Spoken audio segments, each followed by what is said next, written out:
அதாவது துரோகம் என்றைக்கும் வென்றதாக கருத்திடப்பட்டது. அதே நேரத்தில் அம்மாவின் தொண்டர்கள் அனைவரும் ஒன்றிணைய வேண்டும் என்கிற ஒரே நோக்கத்தோடு நாங்கள் இத்தனை காலம் பொறுமையாக இருந்தோம். ஆனால் அதற்கு வாய்ப்பில்லை என்பதை தெரிந்தவுடன் நாங்கள் 26 சட்டமன்ற பொதுத் தேர்தலுக்கு அம்மா மக்கள் முன்னேற்ற கழகம் எங்களது வழியில் நாங்கள் வந்துவிட்டோம். அவ்வளவுதான்.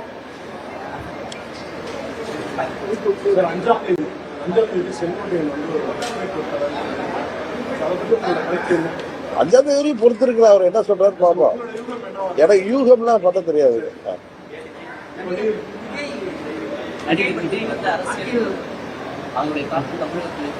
அதான் அன்னைக்கே சொன்னேன், விஜயகாந்த் அவர்கள் 2006 எப்படி ஒரு தாக்கத்தை உருவாக்கினாரோ அது போன்ற தாக்கம் 26 ஏற்படுவதற்கு வாய்ப்பு இருக்கிறது என்று நான் நினைக்கிறேன். எல்லா கட்சிகளுக்குமே ஒரு திரைப்படத்துறையிலிருந்து திரு விஜயகாந்த் வந்தப்ப எல்லா கட்சிகளையும் பாதித்த இந்த முறை எல்லா கட்சிகளுக்கும் பாதிப்பு வரும் தான் நீங்க சொன்ன.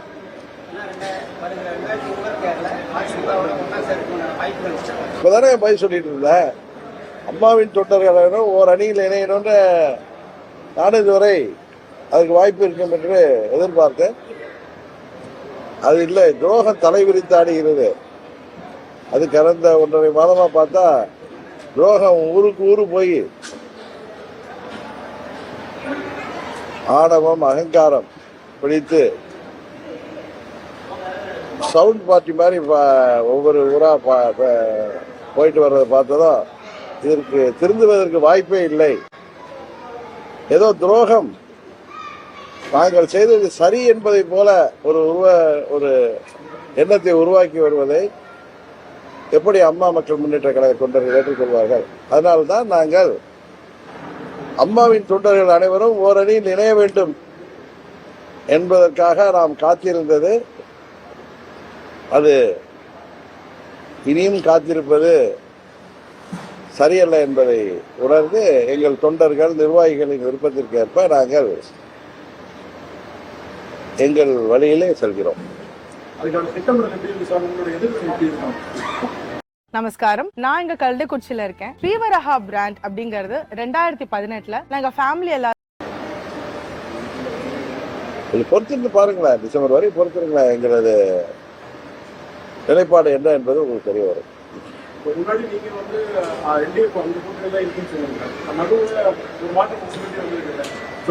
அதான் சொன்னேன் 24 பாராளுமன்ற பொதுத் தேர்தலின் போது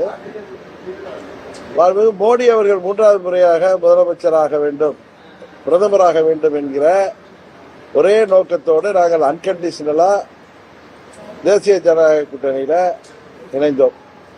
ஆனால் இப்பொழுது நடைபெற இருக்கிறது 2026 வர இருக்கிறது தமிழ்நாட்டுக்கான சட்டமன்ற பொதுத் தேர்தல். இது தமிழ்நாட்டின் தலையெழுத்தை நிர்ணயிக்கக்கூடிய தேர்தல்.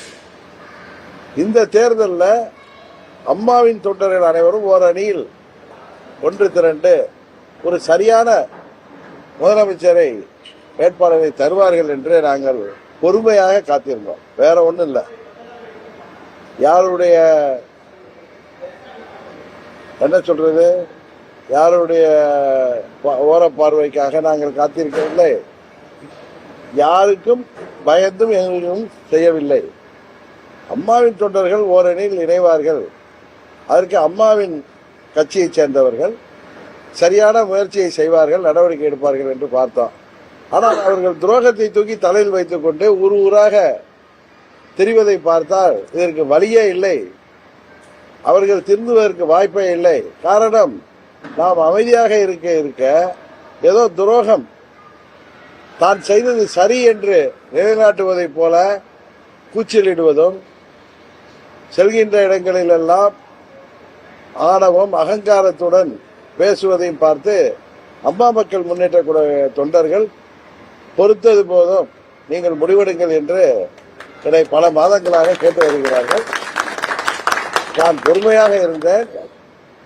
உணர்ச்சி வசப்பட்டெல்லாம் அந்த முடிவு எடுக்கல. நிதானமாக யோசித்து எங்கள் நிர்வாகிகளும் தொண்டர்களுடன் கலந்து ஆலோசித்து நாம் எப்படி துரோகத்தை ஏற்றுக்கொள்ள முடியும், இந்த இயக்கம் தொடங்கப்பட்டதே ஒரு சிலரின் துரோகத்திற்கு எதிராகத்தான் இந்த இயக்கம் உருவாக்கப்பட்டது.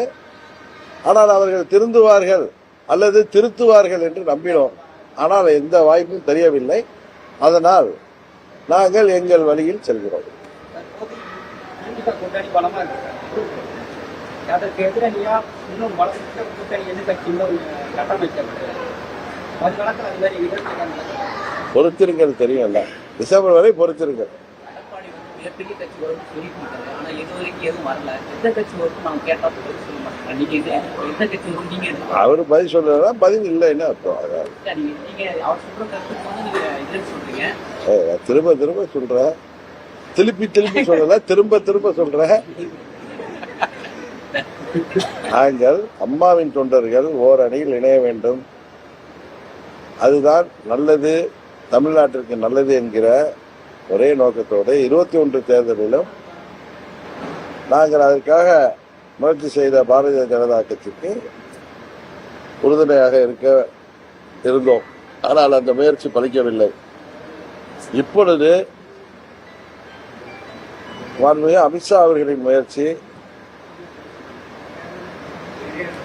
நல்ல விதமாக ஒரு நிலையை அடையும் என்று காத்திருந்தோம். ஆனால் அம்மாவின் தொண்டர்கள் ஓரணியில் இணைவதற்கு வாய்ப்பே இல்லை.